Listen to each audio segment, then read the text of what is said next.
दोस्तों, महात्मा बुद्ध जब अपना राजपाट छोड़कर सन्यास के लिए या जो वो खोजना चाहते वो खोजने के लिए निकले, तो काफी सालों के बाद जब उन्हें सारे ज्ञान की प्राप्ति हो गई तो वो वापस अपने राज्य या अपने घर आए और वो वहां पर उन्होंने दरवाजा खटखटाया या अंदर प्रवेश किया और उनकी पत्नी बाहर निकली।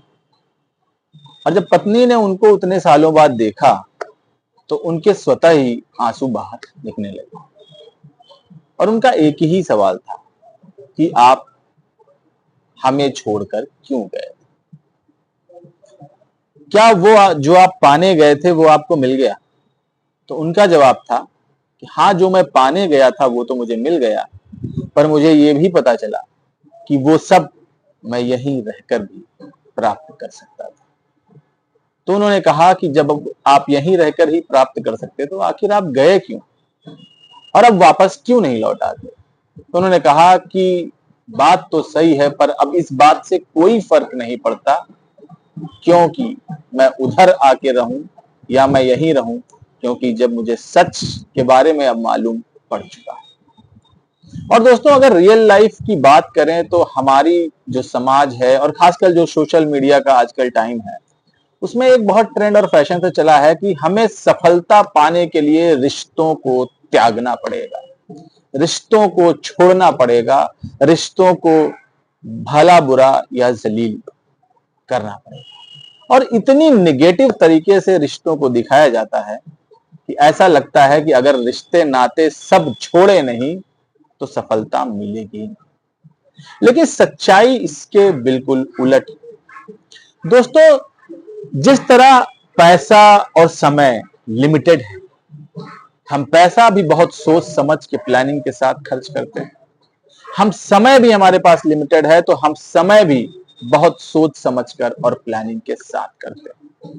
पर अक्सर हम जो बहुत सोच समझकर वो प्लानिंग के साथ नहीं कर पाते वो है रिश्तों को निभाना या रिश्तों को चलाना, क्योंकि हमें ऐसा लगता है कि वो सिर्फ और सिर्फ भावनाओं पे चलते हैं। लेकिन अगर इस नकारात्मकता को एक तरफ रख दें तो सच्चाई ये पाई जाती है कि हमें ये पता ही नहीं होता कि हमारी प्राथमिकताएं क्या हैं। और अगर ये पता भी चल जाए कि हमारी प्राथमिकताएं जीवन में क्या हैं, तो कब और किस चीज को कितनी प्राथमिकता देनी है, ये प्लानिंग तय करने में हम नाकाम रहते हैं। और अक्सर जब हमें सफलता कुछ हद तक मिल जाती है तो हमारे आधे रिश्ते छूट चुके होते हैं, और जब सफलता शायद पूरी तरह से भी मिल जाए तो हमारे सारे रिश्ते खत्म हो चुके हैं। और दोस्तों, किसी भी एक चीज को शिद्दत से आपने चाहा और अगर उसे पा भी लिया तो कोई एक पुरानी अनमोल चीज आपसे छूट गई तो उस नई चीज का भी कोई मोल नहीं रह जाता।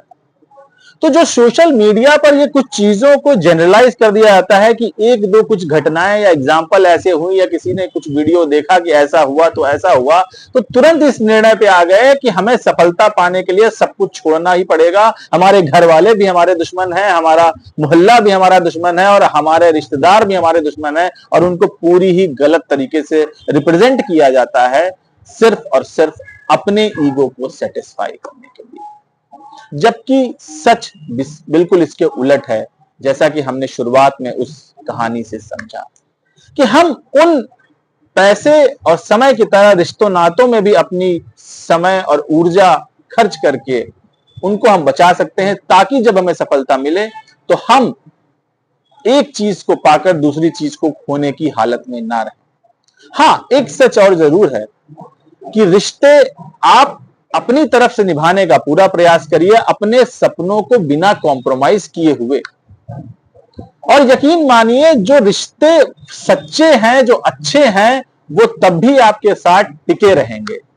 और अगर कुछ रिश्ते छूट जाते हैं तो यकीन जानिए कि उन रिश्तों का छूट जाना ही बेहतर था, क्योंकि रिश्ते कभी भी वन साइडेड रिस्पॉन्सिबिलिटी नहीं होते। अगर अगले को निभाना जरूरी है, आपको निभाना जरूरी है, तो अगले की ही भी उतनी जिम्मेदारी है कि सामने वाले की चीजों को समझकर उसकी सहूलियत के हिसाब से भी एक्ट करें।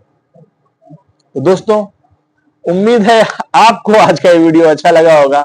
अगर अच्छा लगा है तो लाइक शेयर कर दीजिएगा। मिलते हैं कभी किसी नए वीडियो में किसी नए टॉपिक के साथ, तब तक के लिए बहुत बहुत धन्यवाद।